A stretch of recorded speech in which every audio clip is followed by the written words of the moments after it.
चाणक्य अपनी नीति शास्त्र के लिए जाने जाते थे। दूर दूर तक विदेशों में लोग उनकी नीतियों का लोहा मानते थे। यही सुनकर एक बार एक चीनी दार्शनिक चाणक्य से मिलने भारत आया। जब वह चाणक्य के घर उनसे मिलने पहुंचा तो उसने देखा कि चाणक्य एक ग्रंथ लिखने में व्यस्त थे। उन दिनों बिजली या बल्ब नहीं हुआ करते थे। चाणक्य ने तेल भरी डिबिया जला रखी थी और उसी की धीमी रोशनी में वो लिखने में व्यस्त थे। चाणक्य ने जैसे ही आगंतुक को देखा, उन्होंने जल्दी से अपना कार्य समाप्त किया और जो डिबिया अब भी जल रही थी उसे बंद कर दी और एक नई डिबिया जला दी। दार्शनिक ने सोचा कि यह भारतीय लोगों का आगंतुक का सम्मान करने का कोई रिवाज होता होगा।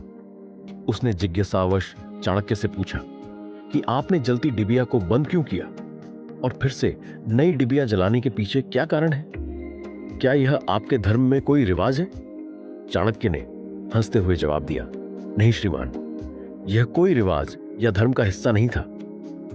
चाणक्य ने कहा कि मैं एक ग्रंथ का सृजन कर रहा था और उस डिबिया के तेल का जो पैसा है वो मुझे राजकोष से मिला है, लेकिन जब मैंने लिखने का कार्य समाप्त किया तो उस डिबिया का जलना मेरे देश की संपत्ति का नाश है जो मैं कभी नहीं सह सकता, और इस दूसरी डिबिया में जो तेल है वो मेरी खुद की कमाई से खरीदा हुआ है।